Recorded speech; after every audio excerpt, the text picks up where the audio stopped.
বারবার নদীতে জাল ছাপ দেওয়ার পরেও যখন দেখলো নদীতে কোনো মাছ নাই, জেলের মনটা হয়ে গেল বড্ড খারাপ। জেলে মনে করলো, ঘাইরি আজকে মনে হয় কপালে কিছুই নাই, আজকে মনে হয় আমার খালি হাতেই বাড়ি ফিরে যেতে হবে।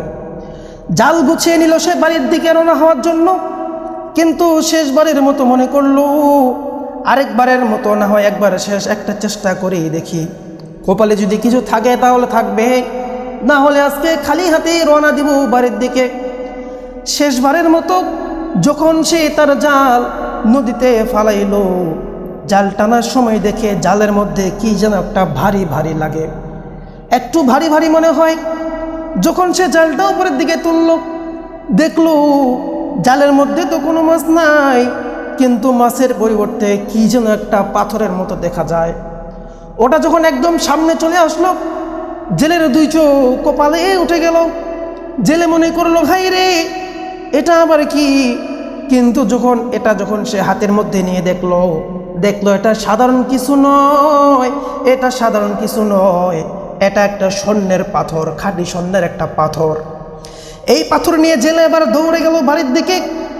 স্ত্রীর কাছে গিয়ে বলে, বিবিরি জানো নাকি আজকে আমি নদীতে মাছ মারতে গিয়ে কি আমি পেয়েছি?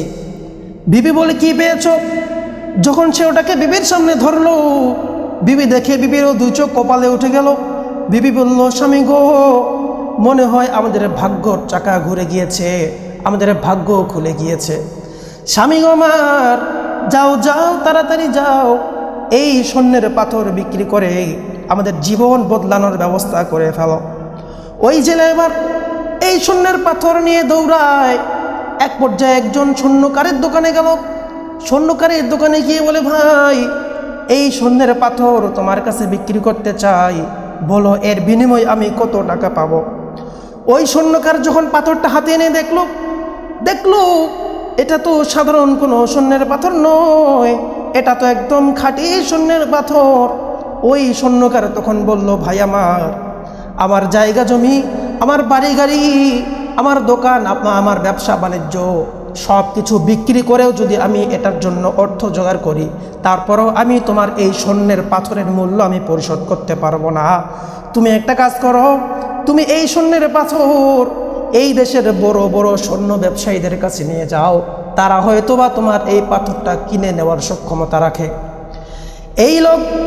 এই জেলে এবার তার স্বর্ণের পাথর নিয়ে চলে গেল স্বর্ণ ব্যবসায়ীদের কাছে।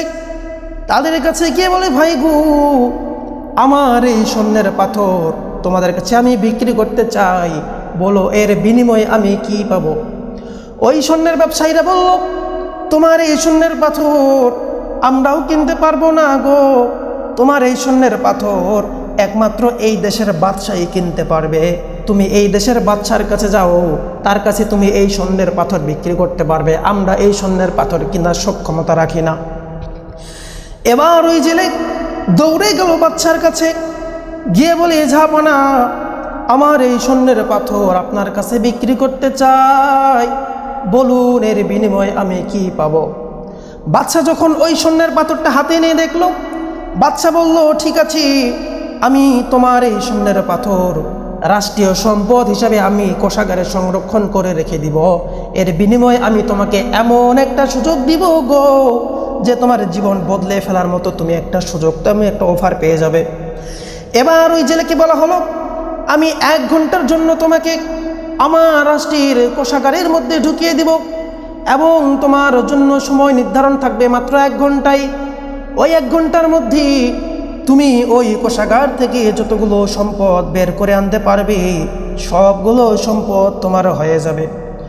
ওই জেলে এবার চিন্তা করলো, তাহলে তো বিশাল বড় সুন্দর সুযোগ, এবং ওই জেলের জন্য একজন প্রহরীকে দারোয়ান নিযুক্ত করে দেওয়া হলো, এবং দারোয়ানকে বলা হলো 1 ঘন্টা হওয়ার সাথে সাথে 1 মুহূর্ত বিলম্ব না করে ওই জেলেকে তুমি ওই কোষাগার থেকে বের করে দিবে, যেন ওই জেলে 1 ঘন্টার পর 1 সেকেন্ডের জন্য যেন ওই কোষাগারে আর অবস্থান করতে না পারে।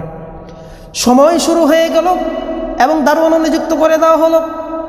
ওই জেলে এবার কোষাগারের মধ্যে ঢোকার পর সে একটা একটা করে জিনিস দেখে আর শুধু আফসোস করে, হায় রে এই জিনিসগুলো যদি আমার থাকতো তাহলে আমার জীবনটা কতই না সুখের হতো, আমার জীবনটা কতই না স্বাচ্ছন্দ্যের হতো। ওই জেলে শুধু আফসোস করে আর জিনিসগুলো দেখে আর আফসোস করে সে কোষাগারের মধ্যে এত চাকচিক্যময় জিনিস দেখার পর, এত দামি দামি জিনিস দেখার পর সে ভুলে গিয়েছিল তার এখন কাজটা কী ছিল, তার করার দরকার কী ছিল, এটা সে ভুলে গিয়েছে। দেখতে দেখতে 45 মিনিট হয়ে গেল, কিন্তু ওই জেলে একটা দানা পর্যন্ত ওই কোষাগার থেকে বের করলো না। ওদিকে ওই প্রহরী শুধু ওই জেলের কাণ্ড দেখে আর মুস্কি মুস্কি হাসে আর চিন্তা করে এই জেলেটা কত বড় পাগল, এই লোকটা কত বোকা। তার সময় চলে যাচ্ছে, তার 45 মিনিট চলে গেল, কিন্তু একটা সুতা একটা দানা পর্যন্ত সে এখনো পর্যন্ত বের করতে পারলো না। ওই জেলেটা কত বড় বোকা।